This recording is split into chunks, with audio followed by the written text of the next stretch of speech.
In this lesson, we're going to look at some of our red prefixes.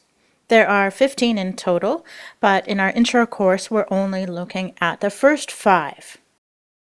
So remember in our last lesson, we looked at purple prefixes, and we use purple to indicate the relationship is between someone to someone else.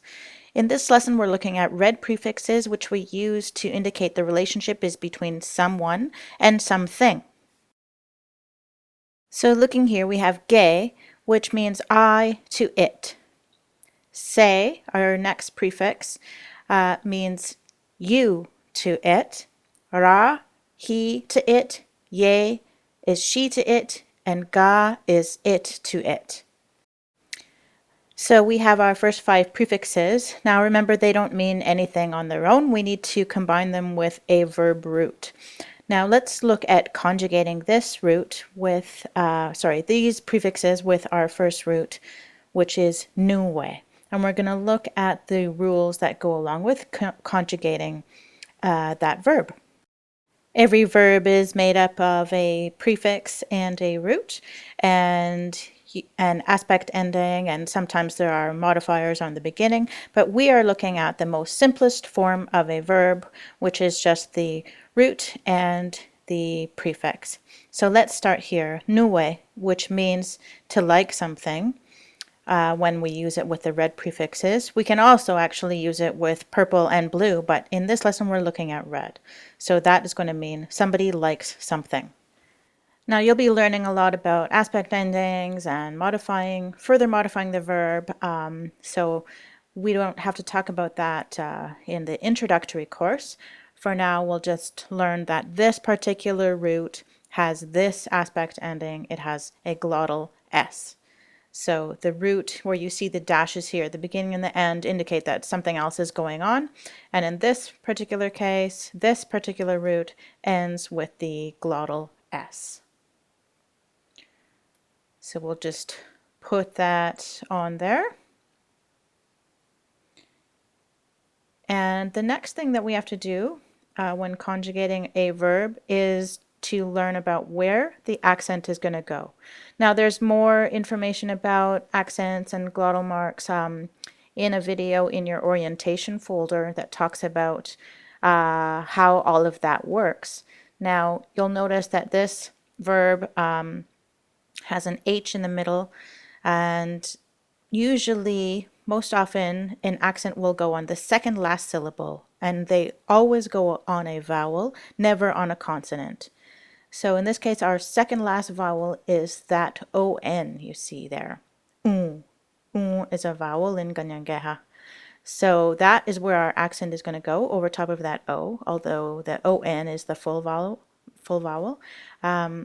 So we're going to place that accent. Now we have to know if we're doing a long stress, a falling tone, or a short stress. And the way that we can figure out how we know which accent is going to get is we look at what follows the vowel. It is followed by the letter H. So whenever we see that, that letter H is going to disappear, and we are going to give this word a falling tone. So that's our rule about vowels followed by the letter H. So whenever you see a falling tone, you know that something is hiding behind there, like something went away. It's either an H or a glottal.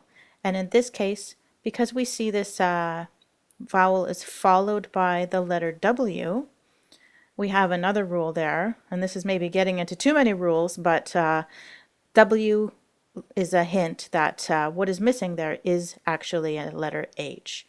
So I won't get into that too much more, but when we're ready now to conjugate our verb, we have our first combination, genues, I like it. Senues, you like it. Now see this gray letter H? That is something that when we're just writing the simplest form of you like it, we don't say or we don't write or pronounce that letter H.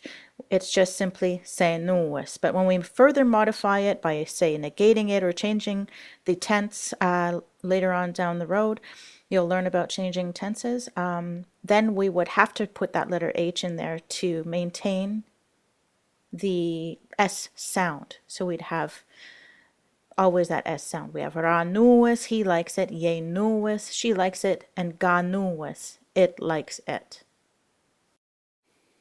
So another fun thing we can do is combine our red prefixes here with not just a verb root, but a noun root. So we're only using two of these words in our vocabulary for this lesson.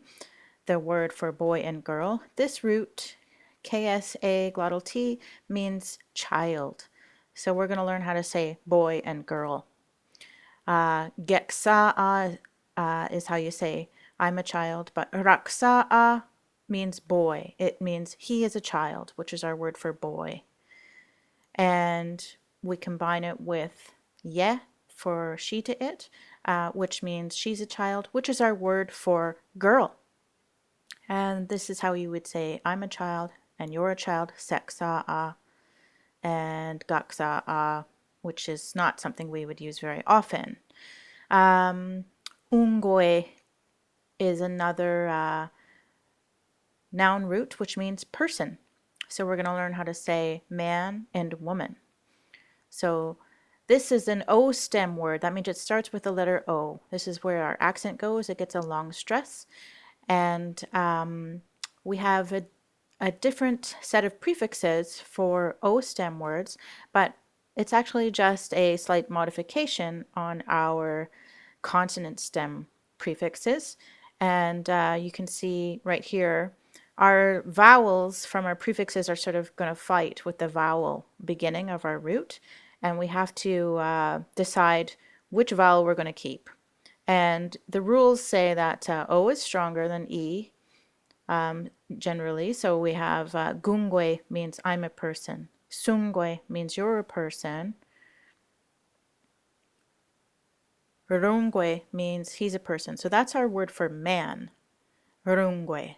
So that's in our lesson for this this time around. And then our word for woman is not yungwe, that we do more than just make that E disappear. It's a little bit trickier than that. Our prefix for an O stem word, our red O stem, is YAK. We have yagungwe, means woman.